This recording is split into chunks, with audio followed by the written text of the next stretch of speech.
जब तुम छोटे थे तो स्कूल जाने से डरते थे क्योंकि उस समय तुम्हें याद रहता था एक ऐसा चेहरा जो होमवर्क ना करने पर तुम्हारी पिटाई करता था। लेकिन आज समय बदल गया है, तुम बड़े हो गए हो। अब ना तुम्हारे माँ बाप डांटते हैं और ना ही टीचर, इसलिए तुम ठीक से पढ़ते नहीं हो, ना उस भविष्य के बारे में सोचते हो जिसका चिंता तुमसे ज्यादा तुम्हारे माँ बाप करते हैं। 5 मिनट किताब लेकर बैठते हो तो तुम्हें आलस आने लगती है। जब तुम किताब के पन्ने पलटते हो तो तुम्हें लगता है कि तुम्हें तो सब कुछ आता है। और ऐसे ही एग्जाम के दिन नजदीक आने लगते हैं और तुम टाइम टेबल भरने लगते हो।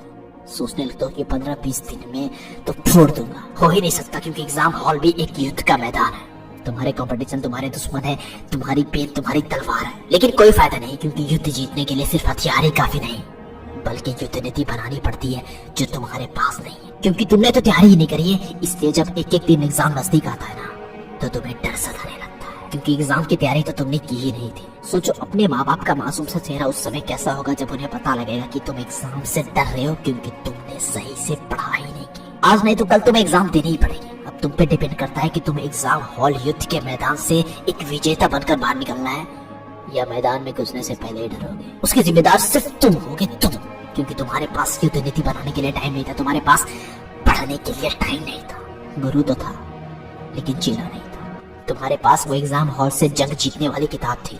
इतना ही नहीं, एक बार आवाज लगाने पर एक राजा की तरह खाना आ जाता था और खाने वाली कोई दासी नहीं, तुम्हारी बेबस माँ थी।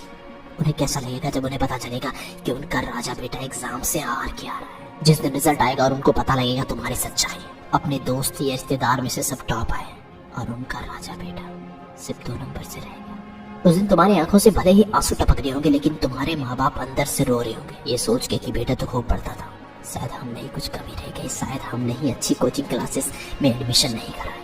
लेकिन वो नहीं जानते कि सच्चाई कुछ और है। सोचो एक बार उस पिता को कैसा लगेगा जब उन्हें पता चलेगा कि जिस बेटे के लिए वो खून की पसीने बहाता था उसकी पढ़ाई तब तक होती थी जब तक उसका मोबाइल फोन बंद ना हो जाए। सामने किताब खोली होने के बावजूद भी ख्यालों में पूजा और प्रीति की तस्वीर घूमती है। अगर एक बार इंस्टाग्राम ओपन कर लिया तो 2-3 घंटे तो ऐसे ही सुहा हो गया। और फिर वो पबजी, पढ़ाई में मन कहाँ से लगने देता है। लेकिन छोड़ो यार, क्या फर्क पड़ता है तुम्हें इन बातों से। अगर फर्क पड़ता ना तो खून और पसीने किताबों पे ऐसे छपते कि टेबल बाढ़ बन जाती। न दिन का पता चलता न रात का। जब तुम इस तरह पढ़ाई कर लेते हो ना तो तुम्हें एग्जाम का डर नहीं सताता क्योंकि उस समय एग्जाम की बनाई हुई युद्ध नीति पर चलते हो।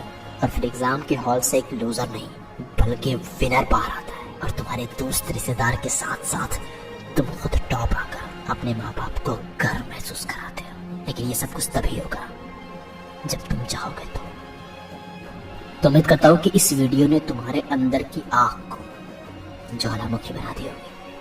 तो मिलते हैं अगले वीडियो में। वीडियो को लाइक कीजिएगा, शेयर कीजिएगा और अगर अभी तक चैनल को सब्सक्राइब नहीं किया तो भाई कर लो।